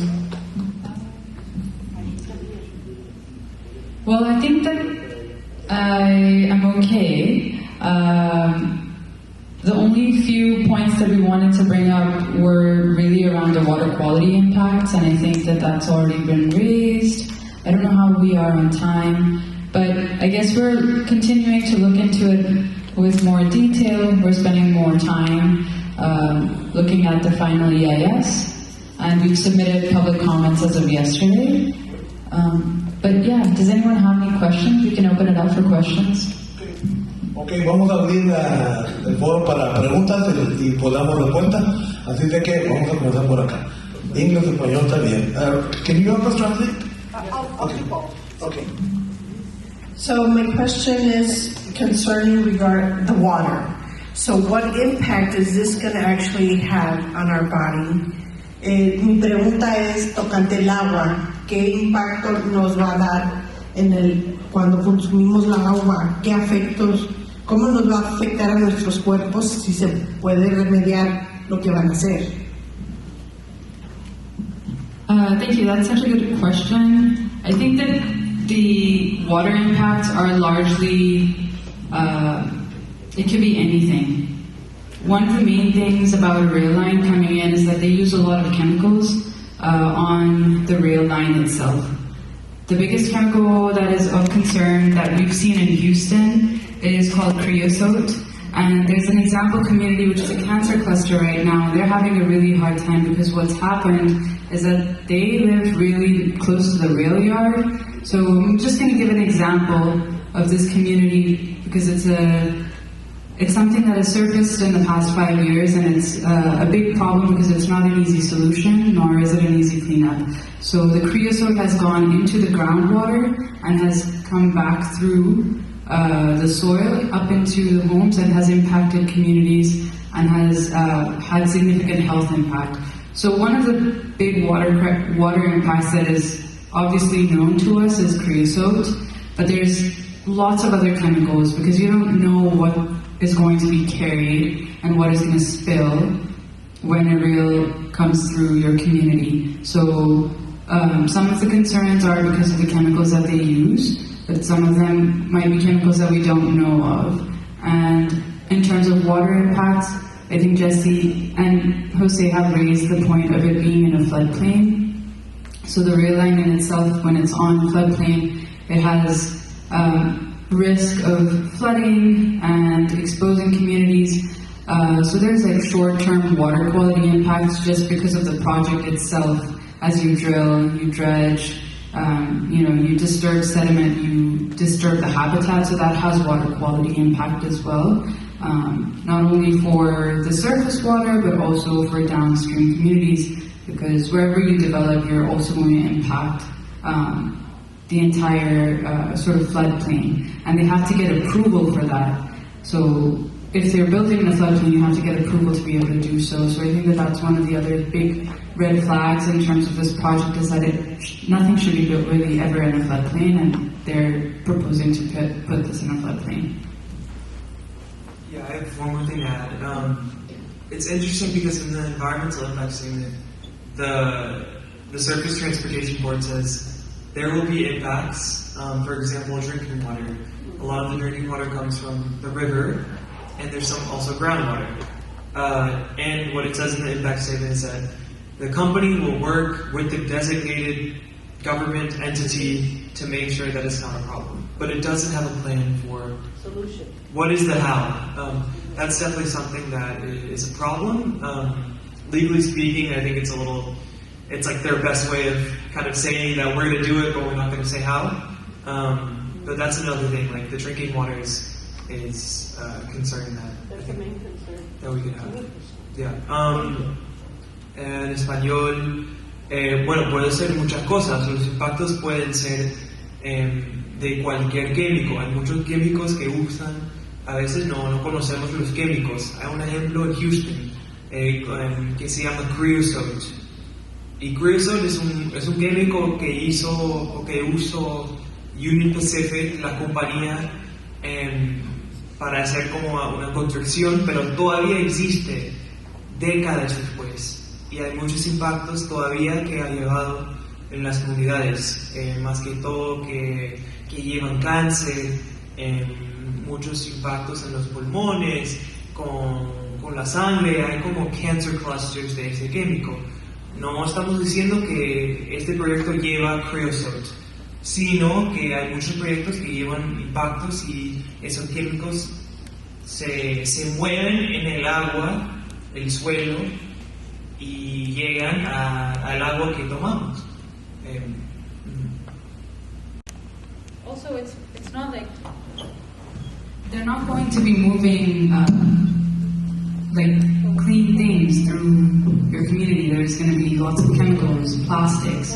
So any type of spill, like you brought up, a really important and very unfortunate event. Anything like that is up for exposure risk, And sometimes, you can't even see the chemicals and you're still getting exposed. You can't smell it, you're getting exposed. And it's not a safe option. Any other questions? Bueno, en español. ¿Qué tan fuerte sería el impacto si el agua y el aire se contaminaran como las probabilidades que existen? Y si en el futuro nos enfrentáramos como al COVID-19, pues sería peor, porque con una pandemia como esta clase, que nos afecta los pulmones, nos afecta el agua, pues sería fatal, para ahí le pasa. O sea, usted dijo cómo tan fuerte pueden ser los impactos. Sí, porque pues de hecho el impacto va a ser fuerte ya cuando el agua contaminada y el aire. Pero si nos enfrentamos otra vez a una pandemia como el COVID, ¿verdad? Que afecta a los pulmones, o sea, el impacto va a ser doble o triplemente fatal para la comunidad de Piedras Negras, de Paz. Entonces, murieron, todos tuvimos pérdidas en ese tiempo, pues ahora pues va a ser peor. The question and comment was, so yeah, there's obviously impacts on the air and water, and a lot of these are cumulative, which means they're not just one, they're not just two, they combine. And especially when you think about COVID, a pandemic that affects lungs and our health, like how can we think about the impacts, not only as they impact us from the chemical side, but also as they combine with some of the health effects of COVID and some of like the risks of diseases that we face now. So I don't know, like thinking about the broader picture of health and chemicals. Yeah. I mean, that's a very good point. Thank you so much for bringing that up. I think cumulative impacts is the way forward. Like you have to think about chemicals in connection with each other. So it's not just one impact. It's air impact, it's water, it's the soil, it's the food that you're consuming. It's all those things together. And oftentimes when we look at health risks and when they're setting standards, federal governments, they're looking at one chemical and they're looking at one exposure. But people, for example, Louisiana was mentioned, Houston, places where the ship channel, where we have lots of factories, it's not one chemical people are getting exposed to. So they have compounding health risks. And you brought up a really good point, and I think that is something to keep at the front as we continue to look at this project, because it's going to have multiple impacts. Sí, tiene razón. Hay muchos impactos y sí, hay una cosa que se llama impactos cumulativos, que hay impactos por todos lados, pero por suma son muchos. Y no puedes solo medir como un impacto, sino otro impacto, sino todo. Y bueno, la otra cosa es que en como un documento de impactos, muchas veces la compañía o el gobierno solo dice, eso es el impacto de ese químico, eso es el impacto de este químico, pero no dicen con ambos qué va a pasar. Pues eso es un trabajo que la ciencia y nosotros como científicos hay muchos estudios en cómo hacer eso, de que cómo combinar como los impactos de COVID en la salud con, puede ser, los químicos. El problema es cómo podemos hacer un argumento que podemos mostrar, porque sí, tiene razón y la cosa es, bueno, vamos a hacerlo. Muy bien, gracias. No sé si hay otra pregunta, pero queríamos también, ahorita vamos a seguir con el tema de preguntas y contestación, pero nos falta una persona de la comunidad impactada, el señor Mendoza, que quería hablar y expresar su sentimiento como él se ha sentido. Y quería ver si pasa para adelante, señor Mendoza. Y ya después seguimos. Gracias por todo. Okay. Good afternoon, everybody. Thank you very much for coming and being a part of this meeting. My name is Luis Mendoza. I'm a resident of the Pass subdivision that's going to be just adjacent to the proposed rail line. I spoke at the first town hall meeting that Puerto Verde hosted, and we're still addressing some of the same concerns, right? So, as everybody mentioned, we are not opposed to economic growth and development for Maverick County and the city of Eagle Pass. We are opposed to the location, the expedited process, the gaslighting of crucial facts, and the lack of transparency from our elected leaders regarding this project. Everyone here is entitled to their opinion and should be able to feel free to voice their opinion without fear of personal attacks or retribution. Sometimes social media convolutes that for us, right? So everybody's here to express their opinion as they see fit. We are here to address the concerns that we have and have our questions answered regarding this project.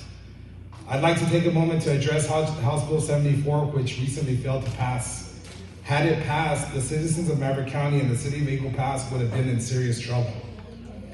Granting a private company the powers of taxation, bond issuance, eminent domain, is an alarming abdication of core governmental responsibilities and a threat to democratic accountability. These powers are among the most consequential tools of government reserved for public institutions that operate with transparency, oversight, and the mandate to serve the public good, not private profit. Lack of accountability and transparency. Private companies are not subject to the same standards of public oversight as elected governments. They are not required to hold public meetings, respond to open records requests, or answer to voters. Granting them taxing authority would only allow them to extract funds from the residents without the accountability mechanisms that typically govern such actions. Conflict of interest. The primary obligation of a private company is to generate profit for its shareholders. Empowering it to issue bonds or levy taxes introduces an inherent conflict between maximizing shareholder value and serving the public interest.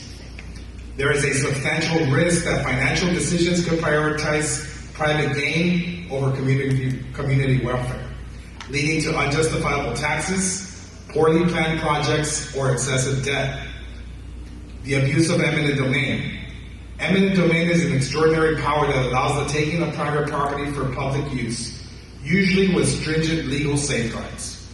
Handing this authority to a private entity risks abuse, as decisions could be driven by private development goals rather than genuine public necessity. Property rights would be jeopardized without due recourse or democratic checks and balances. The erosion of democratic principles. Allowing a private company to function as a quasi-government entity undermines the foundation, the principle that governance should be by the people and for the people. Decisions about taxation and land use should be made by elected officials who are accountable to the citizens, not by corporate executives behind closed doors. While public-private partnerships can be valuable, they must not cross the line into privatizing government authority.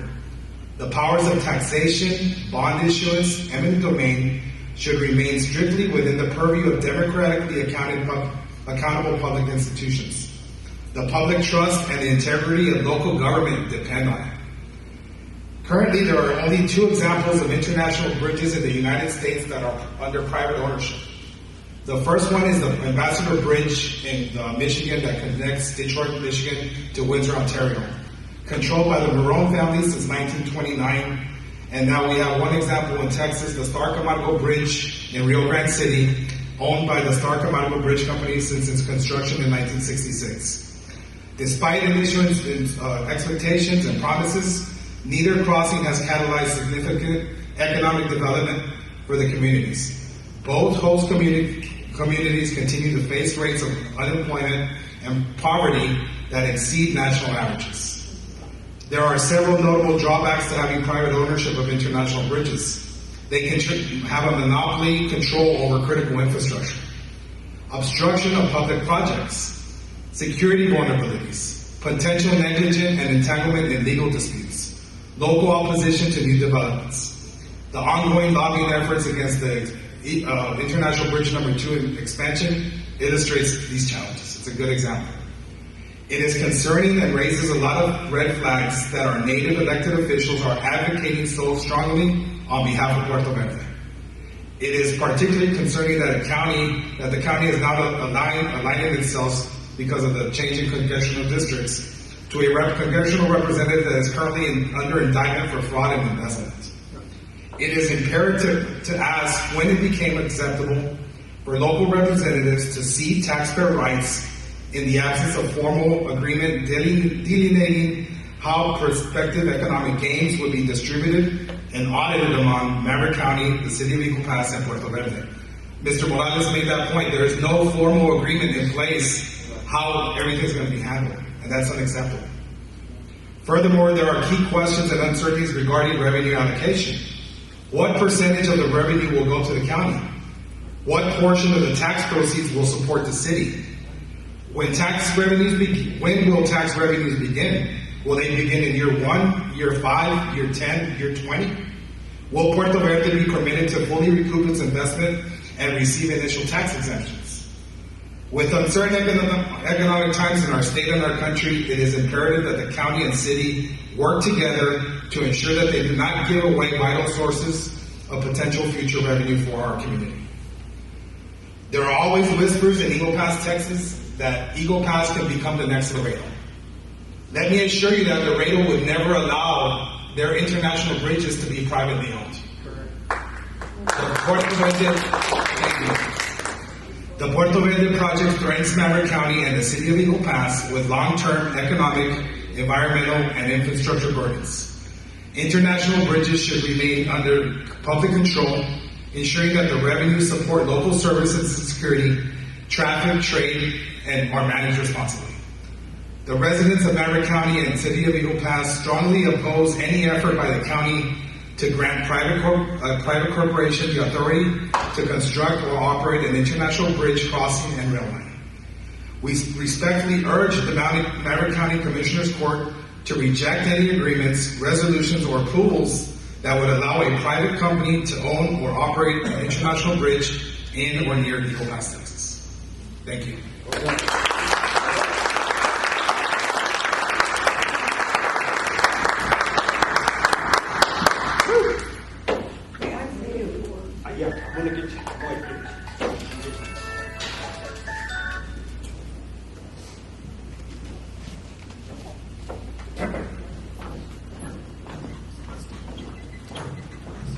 Thank you, Mr. Mendoza, for those most eloquent words, well spoken.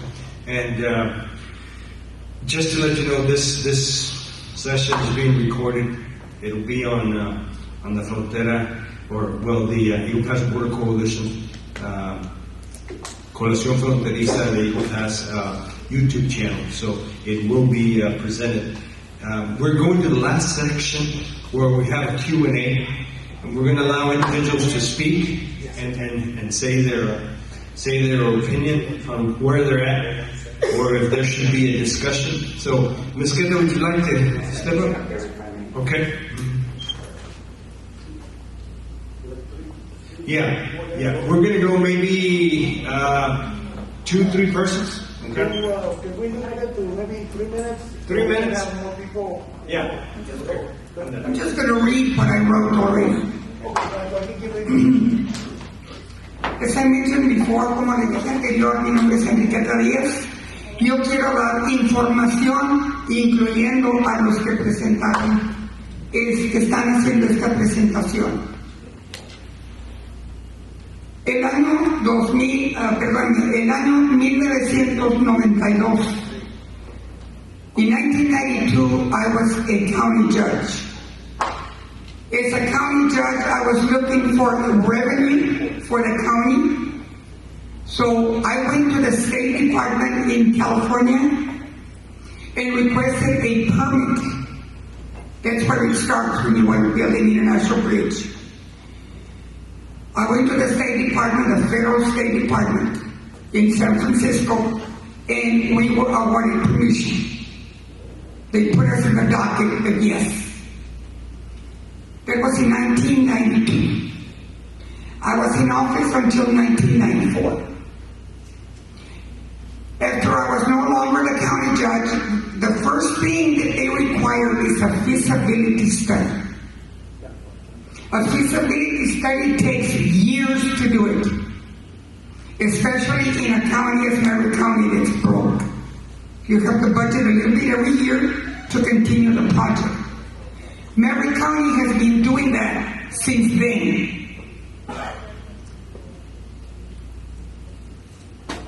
Mr. Garibay, who's from Laredo,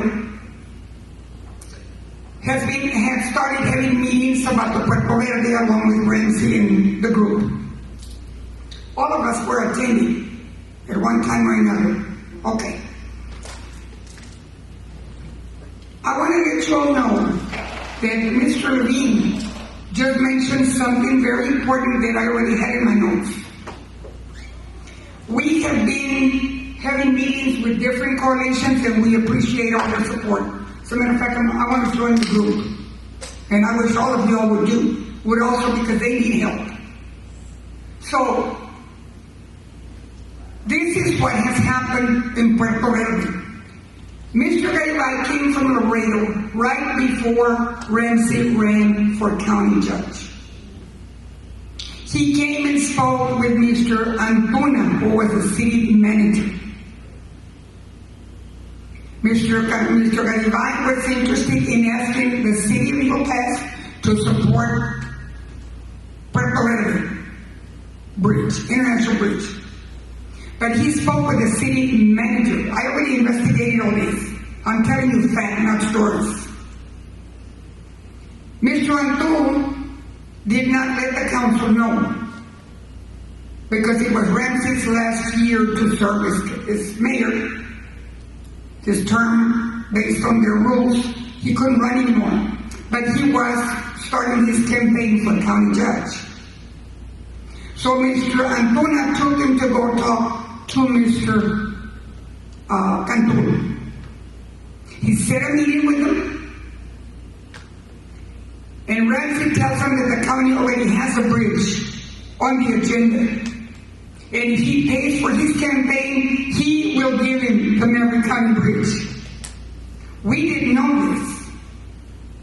He got elected, he won. Sure enough, first thing he does is have a meeting endorsing. And if you look at the agenda, I've checked all this.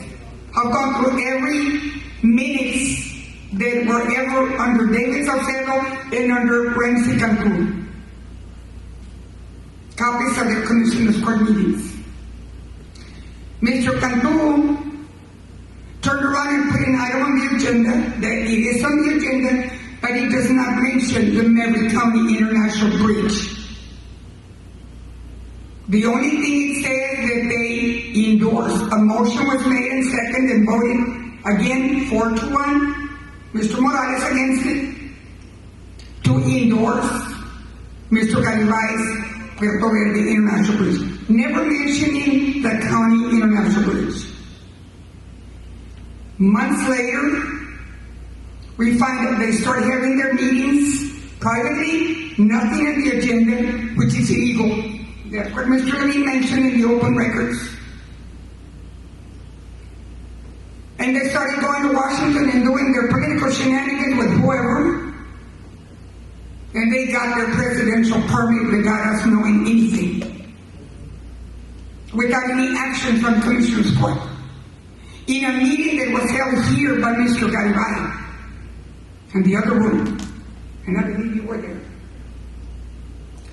We asked Gloria Hernandez and I, the attorney, we asked, how is it that you got a presidential permit so quickly?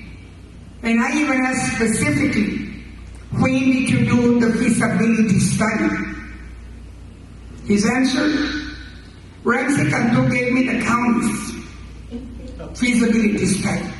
That's another item that was never approved by Commissioner's Court. That's illegal. Now we know that I filed a suit in federal court, and I won the case all the way to the Supreme Court. As a matter of fact, I created new case law. Mr. Calderon is here. He's an attorney, he knows. Now what does that mean? That means that throughout the years of all the history of appeals, all the way to the Supreme Court, nobody had ever brought the subject up whether a county judge, a county person that's elected as county judge, could act as a judge and solely make decisions for the community without Commissioner's Court. The Supreme Court ruled that it's illegal. That's why it's Commissioner's Court while he's sitting in Commissioner's Court doing action. He is an administrator. He is judicially not authorized to act as a judge. But from the onset, and I'm gonna quickly try to finish. From the onset of Ramsey Cantu's election, he's been doing things behind locked doors. And he doesn't let anybody know. Mr. Levine mentioned public records. Even Jerry Morales had requested records. We didn't have this before. Public records are under law. They're public. He hired a girl, I think it's a guy now, but he keeps changing, that's a public information officer. And before they give you a document, he has to approve it. If he doesn't want you to have it, he'll tell that person, don't give it to them. Another violation. Now, where are we today? We're with no money. We have groups of people that are opposing. We want to win. We want to stop this monstrosity. But we're lacking what they have, and that's money. So, why are we not fighting a suit in violation of constitutional rights of the people in federal court, which is under Section 42, 1983 of the United States Constitution, and put a stop to this nightmare? Let's stop them now. And we can carry on with the rest of the environmental and whatever else we're going to do. But we need to stop them now. Because while we're having groups and meetings, and they're exhausting their time also, they're not charging us for their work. They're still moving on because nobody has taken the bull by the horns. So all I'm saying is that as long as they continue having their groups, they keep moving because they have the money. They go to Washington, they talk to politicians, they pay their campaigns, and it continues on and on and on. We need to put a stop to this now. We need to stop talking and start acting. Yes, it's information, and we all appreciate all the time everybody that's coming and learning and doing all the work and the videos and everything. We need to get the bull by the horns. Mr. Levine mentioned it. The best thing we have, he said, the Open Meetings Act. Public information. Ramsey does not have permission, does not have any legal authority to make decisions on his own unless he's letting the public know what he's doing, because he's using our assets, public properties. One last thing I want to mention. That Sept Creek that we talked a lot about. Sept Creek, when it was developed, and I'm telling you because I'm from there, the Sept Creek it's not a natural drain creek. It is water from the canal, when we used to have a lot of water. And it dried up. And the holes are there. The properties, if you bought a lot, half of the arroyo is yours and half belongs to the other people. There's ownership, real estate deeds in every county where the people own the arroyo, depending on how they turn. When they were trying to fix the Barrera Street so the cars wouldn't flood when the water flows through there, David, and it was under David Saucedo, he had to go and talk to the people so they could quit claim that part of the creek that was in the arroyo, so that he could have permission as a county judge for the county to go in and make repairs and build a proper bridge, which is there now. Because the law does not allow the county to spend a nickel improving your property. But if you do quit claim and give it to the county, you can. Now, that means that property, or those property owners, quit claim the property to the county. How is it that Mr. Garibay owns it now? I haven't gone to look at the deeds, but I can tell you why. If he gave the feasibility study and the bridge, why wouldn't he give the property for the arroyo? So all I'm saying is that we have a solid way to put a stop to this. If we get together, whatever it costs to file in federal court, if we chip in, we can do it. We can do it.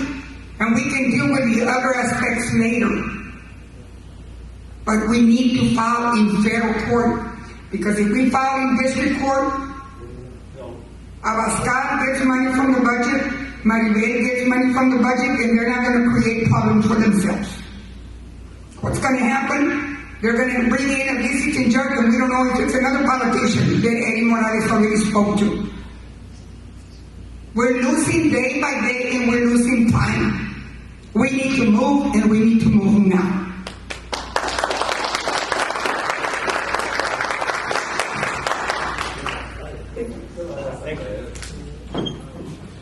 Thank you. That was very informative. I figure it's been a challenging afternoon, and I know you all didn't have to come but you did, and as a member of the coalition, myself, Mr. Corpus, and Ms. Gonzalez, our board members, we thank you. We hope that you've learned something. I don't know if there's anyone left that would like to say a few words. Would you like to say a few words? Let me get you the mic so that way you don't have to. Okay. You got it? All right. Okay.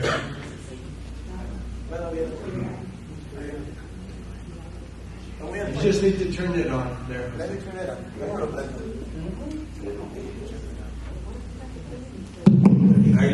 Okay.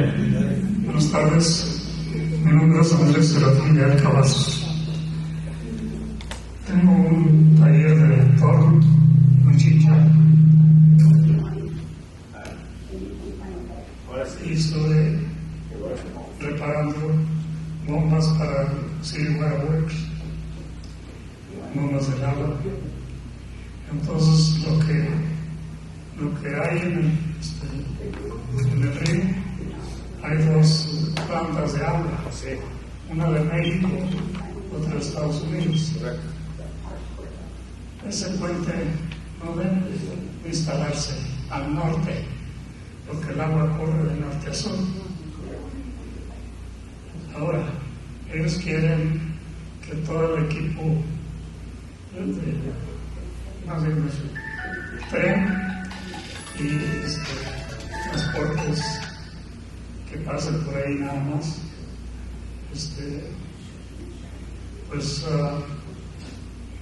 lo que va a pasar, si Dios no lo quiere, que haya un accidente de un tren que desfile, que va al río químicas, puede contaminar el agua y ya no vamos a tener agua.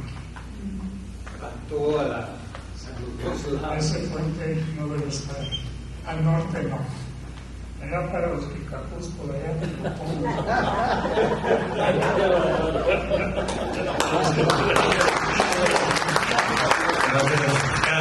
Es un buen punto que el señor dijo, porque por eso construyeron la planta de agua y donde absorben la bomba para todo el condado.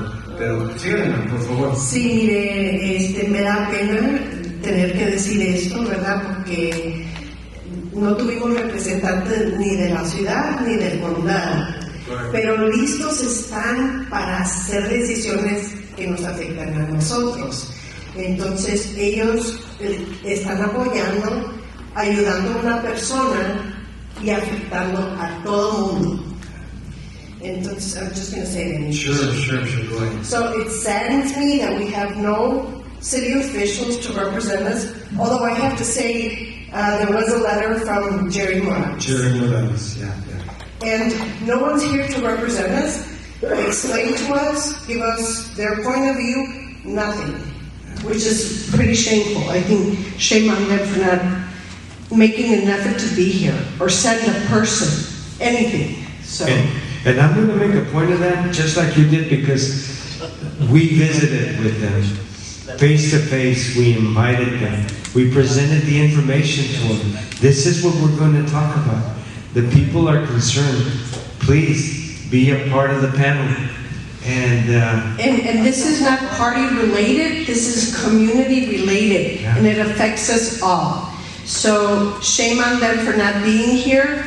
But like I said in Spanish, they're eager to help one person, a millionaire, and it doesn't matter if it affects the poor people. Yeah, you're absolutely right. Thank you.